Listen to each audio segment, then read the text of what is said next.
الحمد لله رب العالمين الرحمن الرحيم مالك يوم الدين إياك نعبد وإياك نستعين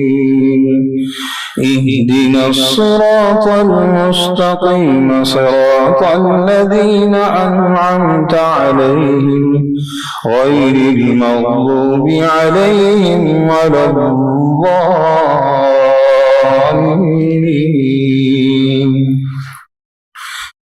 الحمد لله الذي خلق السماوات والأرض وجعل الظلمات والنور ثم الذين كفروا بربهم يعدلون. هو الذي خلقكم من طين ثم قضى أجلا وأجل مسمى عنده ثم أنتم تمترون. وهو الله في السماوات وفي الأرض يعلم سركم وجهركم ويعلم ما تكسبون. وما تأتيهم من آية من آيات ربهم إلا كانوا عنها معرضين. فقد كذبوا بالحق لما جاءهم فسوف يأتيهم أنباء ما كانوا به يستهزئون. ألم يروا كم أهلكنا من قبلهم من قرن مكناهم في الأرض ما لم نمكن لكم وأرسلنا السماء عليهم مدرارا وجعلنا الأنهار تجري من تحتهم فأهلكناهم بذنوبهم وأنشأنا من بعدهم قرنا آخرين. ولو نزلنا عليك كتابا في قرطاس فلمسوه بأيديهم لقال الذين كفروا إن هذا إلا سحر مبين. وقالوا لولا أنزل عليه ملك ولو أنزلنا ملكا لقضي الأمر ثم لا ينظرون. ولو جعلناه ملكا لجعلناه رجلا وللبسنا عليهم ما يلبسون. ولقد استهزئ برسل من قبلك فحاق بالذين سخروا منهم ما كانوا به يستهزئون. قل سيروا في الأرض ثم انظروا كيف كان عاقبة المكذبين. قل لمن ما في السماوات والأرض قل لله كتب على نفسه الرحمة ليجمعنكم إلى يوم القيامة لا ريب فيه الذين خسروا أنفسهم فهم لا يؤمنون. وله ما سكن في الليل والنهار وهو السميع العليم. قل أغير الله أتخذ وليا فاطر السماوات والأرض وهو يطعم ولا يطعم. قل إني أمرت أن أكون أول من أسلم ولا تكونن من المشركين. قل إني أخاف إن عصيت ربي عذاب يوم عظيم. من يصرف عنه يومئذ فقد رحمه وذلك الفوز المبين. وإن يمسسك الله بضر فلا كاشف له إلا هو وإن يمسسك بخير فهو على كل شيء قدير. وهو القاهر فوق عباده وهو الحكيم الخبير. قل أي شيء أكبر شهادة قل الله شهيد بيني وبينكم وأوحي إلي هذا القرآن وأنذركم به ومن بلغ أئنكم لتشهدون أن مع الله آلهة أخرى قل لا أشهد قل إنما هو إله واحد وإنني بريء مما تشركون الذين آتيناهم الكتاب يعرفونه كما يعرفون أبناءهم الذين خسروا أنفسهم فهم لا يؤمنون ومن أظلم ممن افترى على الله كذبا أو كذب بآياته إنه لا يفلح الظالمون ويوم نحشرهم جميعا ثم نقول للذين أشركوا أين شركاؤكم الذين كنتم تزعمون ثم لم تكن فتنتهم إلا أن قالوا والله ربنا ما كنا مشركين انظر كيف كذبوا على أنفسهم وضل عنهم ما كانوا يفترون ومنهم من يستمع إليك وجعلنا على قلوبهم أكنة أن يفقهوه وفي آذانهم وقرا وإن يروا كل آية لا يؤمنوا بها حتى إذا جاءوك يجادلونك يقول الذين كفروا إن هذا إلا أساطير الأولين وهم ينهون عنه وينأون عنه وإن يهلكون إلا أنفسهم وما يشعرون ولو ترى إذ وقفوا على النار فقالوا يا ليتنا نرد ولا نكذب بآيات ربنا ونكون من المؤمنين بل بدا لهم ما كانوا يخفون من قبل ولو ردوا لعادوا لما نهوا عنه وإنهم لكاذبون وقالوا إن هي إلا حياتنا الدنيا وما نحن بمبعوثين ولو ترى إذ وقفوا على ربهم قال أليس هذا بالحق قالوا بلى وربنا قال فذوقوا العذاب بما كنتم تكفرون قد خسر الذين كذبوا بلقاء الله حتى إذا جاءتهم الساعة بغتة قالوا يا حسرتنا على ما فرطنا فيها وهم يحملون أوزارهم على ظهورهم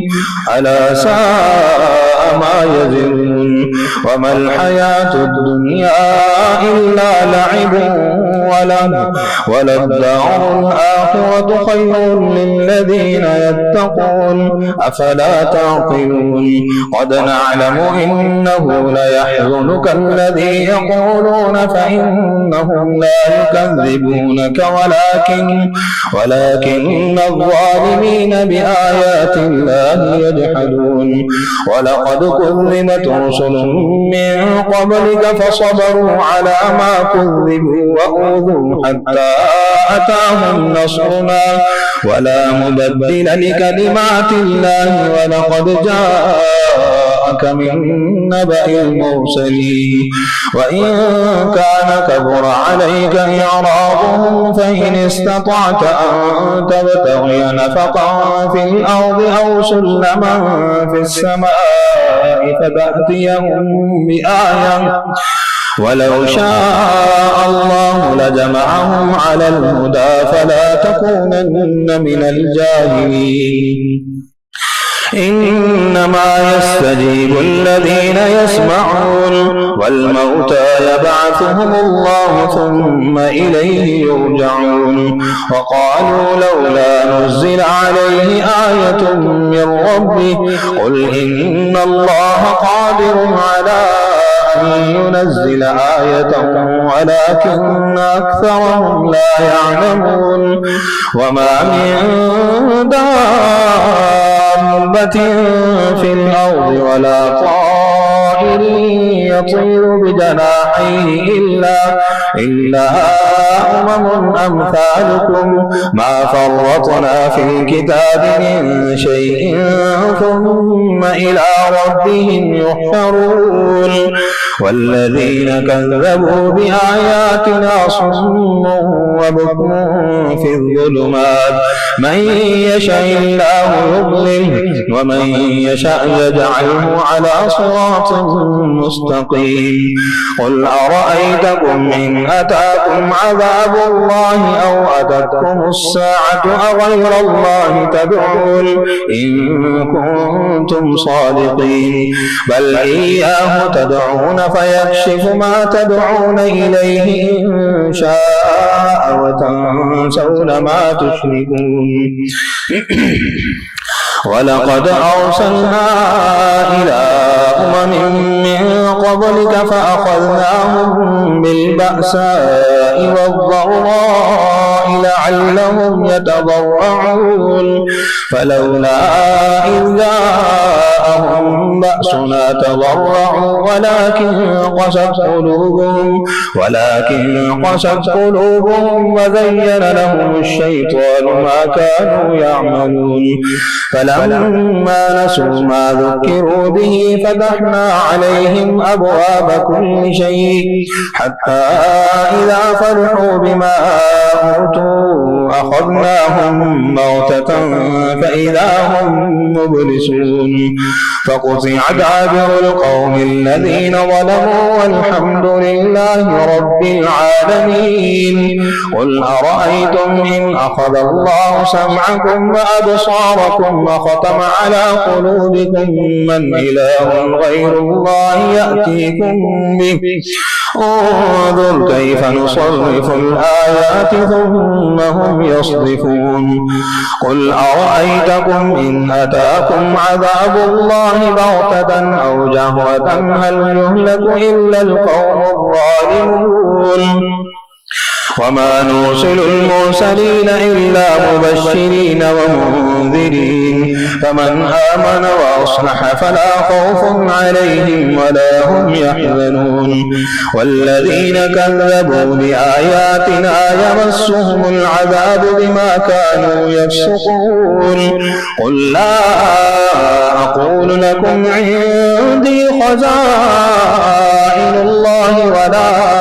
أعلم الغيب ولا أقول لكم إني ملك إن أتبع إلا ما يوحى إلي قل هل يستوي الأعمى والبصير أفلا تتفكرون وأنذر به الذين يخافون أن يحشروا إلى ربهم ليس لهم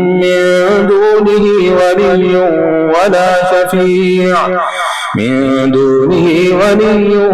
ولا شفيع لعلهم يتقون ولا تطرد الذين يدعون ربهم بالغداة والعشي يريدون وجهه ما عليك من حسابهم من شيء وما من حسابك عليهم من شيء فتطردهم فتكون من الظالمين وكذلك فتنا بعضهم ببعض ليقولوا أهؤلاء من الله عليهم من بيننا أليس الله بأعلم بالشاكرين وإذا جاءك الذين يؤمنون بآياتنا فقل سلام عليكم كتب ربكم على نفسه الرحمة أنه من عمل منكم سوءا بجهالة ثم تاب من بعده وأصلح فأنه غفور رحيم وكذلك نفصل الآيات ولتستبين سبيل المجرمين قل إني نهيت أن أعبد الذين تدعون من دون الله قل لا أتبع أهواءكم قد ضللت إذا وما أنا من المهتدين قل إني على بينة من ربي وكذبتم به ما عندي ما تستعجلون به إن الحكم إلا لله يقص الحق وهو خير الفاصلين قل لو أن عندي ما تستعجلون به لقضي الأمر بيني وبينكم والله أعلم بالظالمين وعنده مفاتح الغيب لا يعلمها إلا هو ويعلم ما في البر والبحر وما تسقط من ورقة إلا يعلمها ولا حبة في ظلمات الأرض ولا رطب ولا يابس إلا في كتاب مبين وهو الذي يتوفاكم بالليل ويعلم ما جرحتم بالنهار ثم يبعثكم فيه ليقضى أجل مسمى ثم إليه مرجعكم ثم ينبئكم بما كنتم تعملون وهو القاهر فوق عباده ويرسل عليكم حفظه حتى إذا جاء أحدكم الموت توفته رسلنا وهم لا يفرطون ثم ردوا إلى الله مولاهم الحق ألا له الحكم وهو أسرع الحاسبين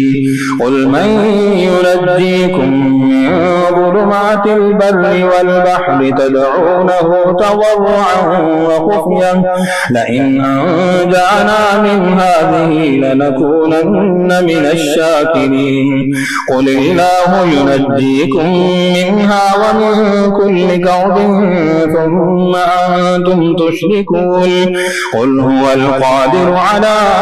أن يبعث عليكم عذابا من فوقكم أو من تحت أرجلكم أو يلبسكم شيعا ويذيق بعضكم بأس بعض انظر كيف نصرف الآيات لعلهم يفقهون وكذب به قومك وهو الحق قل لست عليكم بوكيل لكل نبأ مستقر وسوف تعلمون وإذا رأيت الذين يخوضون في آياتنا فأعرض عنهم حتى يخوضوا في حديث غيره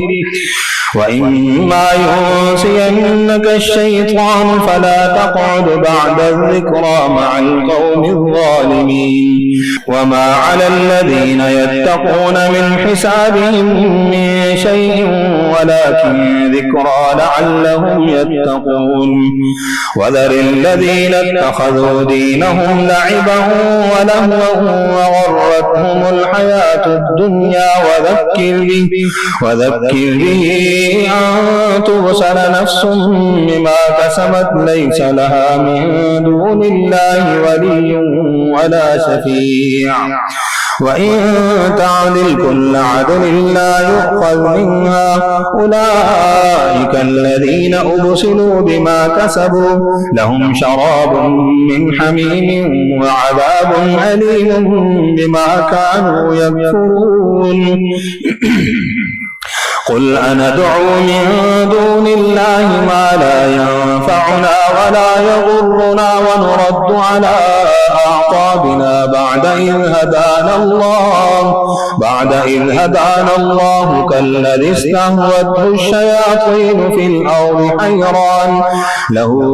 أصحاب يدعونه إلى الهدى ائتنا قل إن هدى الله هو الهدى وأمرنا لنسلم لرب العالمين وأن أقيموا الصلاة واتقوه وهو الذي إليه تحشرون تحشرون وهو الذي خلق السماوات والأرض بالحق ويوم يقول كن فيكون قوله الحق وله الملك يوم ينفخ في الصور عالم الغيب والشهادة وهو الحكيم الخبير وإذ قال إبراهيم لأبيه آزر أتتخذ أصناما آلهة إني أراك وقومك في ضلال مبين وكذلك نري إبراهيم ملكوت السماوات والأرض وليكون من الموقنين فلما جن عليه الليل رأى كوكبا قال هذا ربي فلما أفل قال لا أحب الآفلين فلما رأى القمر بازغا قال هذا ربي فلما أفل قال لئن لم يهدني ربي لأكونن من القوم الضالين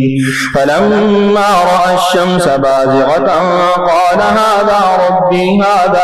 أكبر فلما أفلت قال يا قوم إني بريء مما تشركون إني وجهت وجهي للذي فطر السماوات والأرض حنيفا وما أنا من المشركين وحاجه قومه قال أتحاجوني في الله وقد هدان ولا أخاف ما تشركون به إلا أن يشاء ربي شيئا وسع ربي كل شيء علما أفلا تتذكرون وكيف أخاف ما أشركتم ولا تخافون أنكم أشركتم بالله ما لم ينزل به عليكم سلطانا فأي الفريقين أحق بالأمن إن كنتم تعلمون الذين آمنوا ولم يلبسوا إيمانهم بظلم أولئك لهم الأمن وهم مهتدون وتلك حجتنا آتيناها إبراهيم على قومه نرفع درجات من نشاء إن ربك حكيم عليم ووهبنا له إسحاق ويعقوب كلا هدينا ونوحا هدينا من قبل ومن ذريته داود وسليمان وأيوب ويوسف وموسى وهارون وكذلك نجزي المحسنين وزكريا ويحيى وعيسى وإلياس كل من الصالحين وإسماعيل واليسع ويونس ولوطا وكلا فضلنا على العالمين ومن آبائهم وذرياتهم وإخوانهم واجتبيناهم وهديناهم إلى صراط مستقيم ذلك هدى الله يهدي به من يشاء من عباده ولو أشركوا لحبط عنهم ما كانوا يعملون أولئك الذين آتيناهم الكتاب والحكم والنبوة فإن يكفر بها هؤلاء فقد وكلنا بها قوما ليسوا بها بكافرين أولئك الذين هدى الله فبهداه مقتده قل لا أسألكم عليه أجرا إن هو إلا ذكرى للعالمين وما قدروا الله حق قدره إذ قالوا ما أنزل الله على بشر من شيء قل من أنزل الكتاب الذي جاء به موسى نورا وهدى للناس تجعلونه قراطيس تبدونها وتخفون كثيرا وعلمتم ما لم تعلموا أنتم ولا آباؤكم قل الله ثم ذرهم في خوضهم يلعبون وهذا كتاب أنزلناه مبارك مصدق الذي بين يديه ولتنذر أم القرى ومن حولها والذين يؤمنون بالآخرة يؤمنون به وهم على صلاتهم يحافظون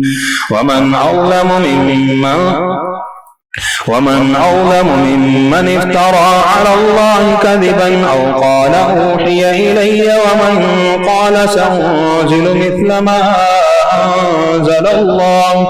ولو ترى إذ الظالمون في غمرات الموت والملائكة باسطوا أيديهم أخرجوا أنفسكم اليوم تجزون عذاب الهون بما كنتم تقولون على الله غير الحق وكنتم عن آياته تستكبرون ولقد جئتمونا فرادا كما خلقناكم أول مرة وتركتم ما خولناكم وراء ظهوركم وما نرى معكم شفعاءكم الذين زعمتم أنهم فيكم شركاء لقد تقطع بينكم وضل عنكم ما كنتم تزعمون إن الله فالق الحب والنوى يخرج الحي من الميت ومخرج الميت من الحي ذلكم الله فأنى تؤفكون فالق الإصباح وجعل الليل سكنا والشمس والقمر حسبانا ذلك تقدير العزيز العليم وهو الذي جعل لكم النجوم لتهتدوا بها في ظلمات البر والبحر قد فصلنا الآيات لقوم يعلمون وهو الذي أنشأكم من نفس واحدة فمستقر ومستودع قد فصلنا الآيات لقوم يفقهون وهو الذي أنزل من السماء ماء فأخرجنا به نبات كل شيء فأخرجنا منه خضرا نخرج منه حبا متراكبا ومن النخل من طلعها قنوان دانية وجنات من أعناب والزيتون والرمان مشتبها وغير متشابه انظروا إلى ثمره إذا أثمر وينعي إن في ذلكم لآيات لقوم يؤمنون وجعلوا لله شركاء الجن وخلقهم وخرقوا له بنين وبنات بغير علم سبحانه وتعالى عما يصفون الحمد لله رب العالمين الرحمن الرحيم مالك يوم الدين إياك نعبد وإياك نستعين اهدنا الصراط المستقيم صراط الذين أنعمت عليهم غير المغضوب عليهم ولا الضالين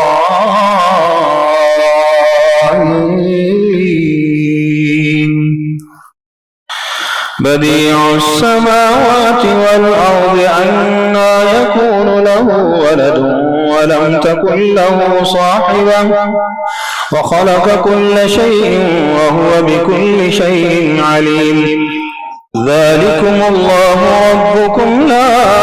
إله إلا هو خالق كل شيء فاعبدوه فاعبدوه وهو على كل شيء وكيل لا تدركه الأبصار وهو يدرك الأبصار وهو اللطيف الخبير قد جاءكم بصائر من ربكم فمن أبصر فلنفسه ومن عمي فعليها وما أنا عليكم بحفيظ وكذلك نصرف الآيات وليقولوا درست ولنبينه لقوم يعلمون اتبع ما أوحي إليك من ربك لا إله إلا هو وأعرض عن المشركين ولو شاء الله ما أشركوا وما جعلناك عليهم حفيظا وما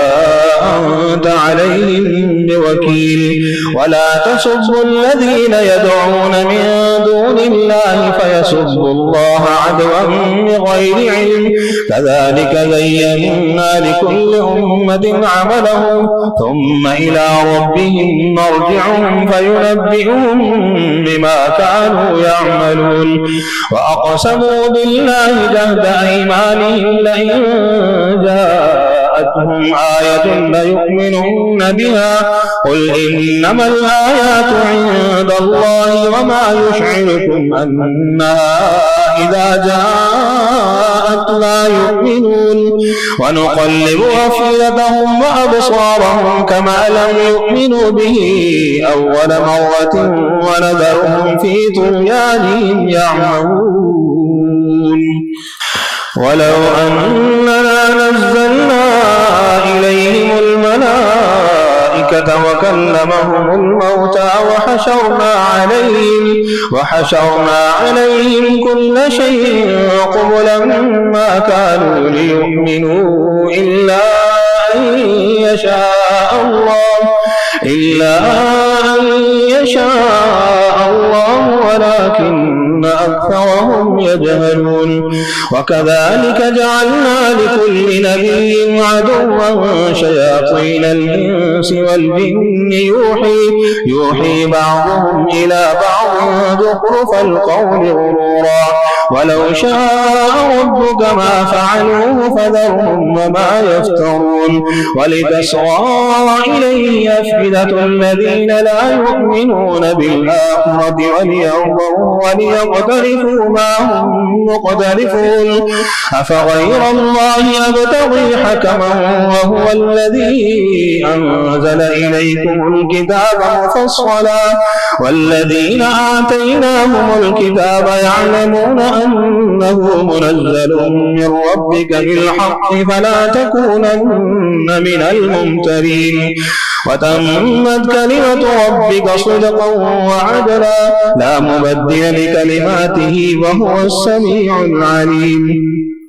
وإن تطيع أكثر من في الأرض يضلوك عن سبيل الله إن يتبعون إلا الظن وإن هم إلا يخرصون إن ربك هو أعلم من يضل عن سبيله وهو أعلم بالمهتدين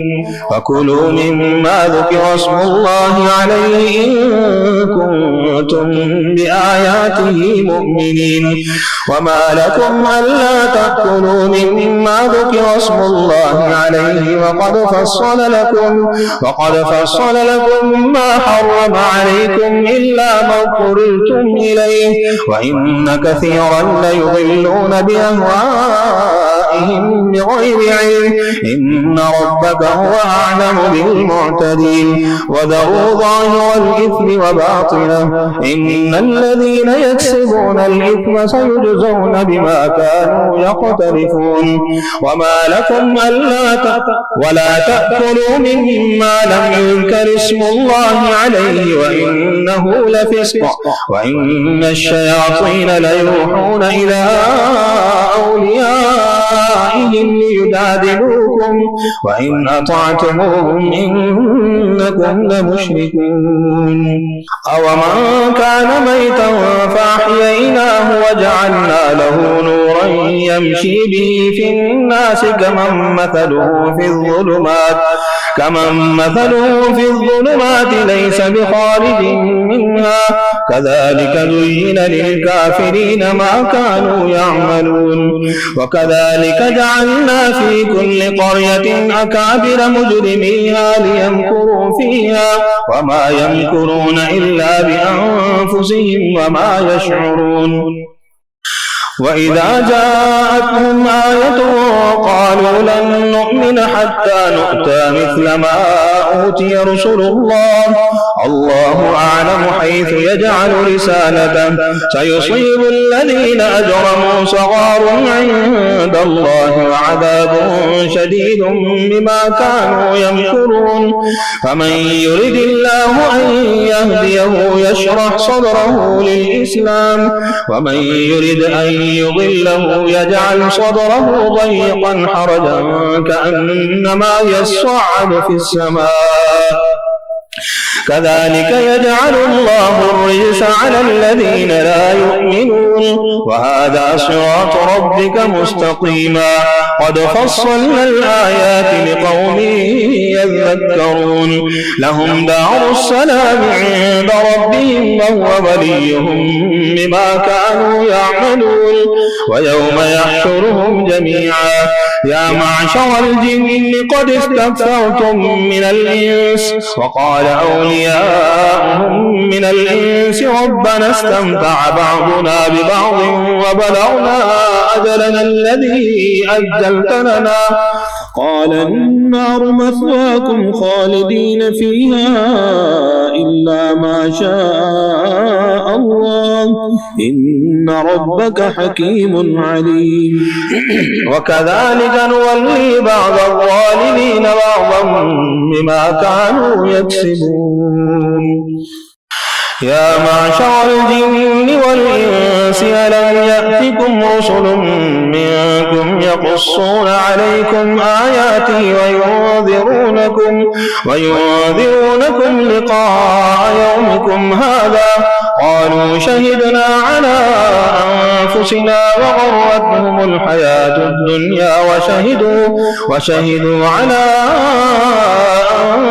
أنفسهم أنهم كانوا كافرين ذلك أن لم يكن ربك مهلك القرى بظلم وأهلها غافلون ولكل درجات مما عملوا وما ربك بغافل عما يعملون وربك الغني ذو الرحمة إن يشأ يذهبكم ويستخلف من بعدكم ما يشاء كما أنشأكم من ذرية قوم آخرين إنما توعدون لآت وما أنتم بمعجزين قل يا قوم اعملوا على مكانتكم إني عامل فسوف تعلمون من تكون له عاقبة الدار إنه لا يفلح الظالمون وجعلوا لله مما ذرأ من الحرث والأنعام نصيبا فقالوا هذا لله بزعمهم وهذا لشركائنا فما كان لشركائهم فلا يصل إلى الله وما كان لله فهو يصل إلى شركائهم ساء ما يحكمون وكذلك زين لكثير من المشركين قتل أولادهم شركاؤهم ليردوهم وليلبسوا عليهم دينهم ولو شاء الله ما فعلوه فذرهم وما يفترون وقالوا هذه أنعام وحرث حجر لا يطعمها إلا من نشاء بزعمهم وأنعام حرمت ظهورها وأنعام لا يذكرون اسم الله عليه افتراء عليه سيجزيهم بما كانوا يفترون وقالوا ما في بطون هذه الأنعام خالصة لذكورنا ومحرم على أزواجنا وإن يكن ميتة فهم فيه شركاء سيجزيهم وصفهم إنه حكيم عليم قد خسر الذين قتلوا أولادهم سفها بغير علم وحرموا ما رزقهم الله افتراء على الله قد ضلوا وما كانوا مهتدين وهو الذي أنشأ جنات معروشات وغير معروشات والنخل والزرع مختلفا أكله والزيتون والرمان متشابها وغير متشابه كلوا من ثمره إذا أثمر وآتوا حقه يوم حصاده ولا تسرفوا إنه لا يحب المسرفين ومن الأنعام حمولة وفرشا كلوا مما رزقكم الله ولا تتبعوا خطوات الشيطان إنه لكم عدو مبين 8 أزواج من الضأن 2 ومن المعز 2 قل أذكرين حرم أم الأنثيين أما اشتملت عليه أرحام الأنثيين نبئوني بعلم إن كنتم صادقين ومن الإبل 2 ومن البقر 2 قل أذكرين حرم أم الأنثيين أما اشتملت عليه أرحام الأنثيين أم كنتم شهداء إذ وصاكم الله بهذا فمن أظلم ممن افترى على الله كذبا ليضل الناس بغير علم إن الله لا يهدي القوم الظالمين قل لا أجد فيما أوحي إلي محرما على طاعم يطعمه إلا أن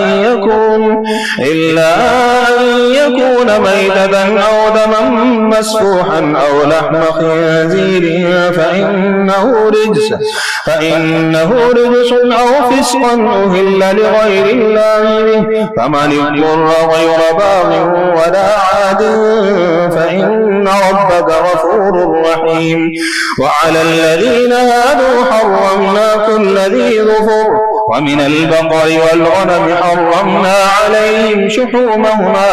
إلا ما حملت ظهورهما أو الحوايا أو ما اختلط بعظم ذلك جزيناهم ببغيهم وإنا لصادقون فإن كذبوك فقل ربكم ذو رحمة واسعة ولا يرد بأسه عن القوم المجرمين سيقول الذين أشركوا لو شاء الله ما أشركنا ولا آباؤنا ولا حرمنا من شيء كذلك كذب الذين من قبلهم حتى ذاقوا بأسنا قل هل عندكم من علم فتخرجوه لنا إن تتبعون إلا الظن وإن أنتم إلا تخرصون قل فلله الحجة البالغة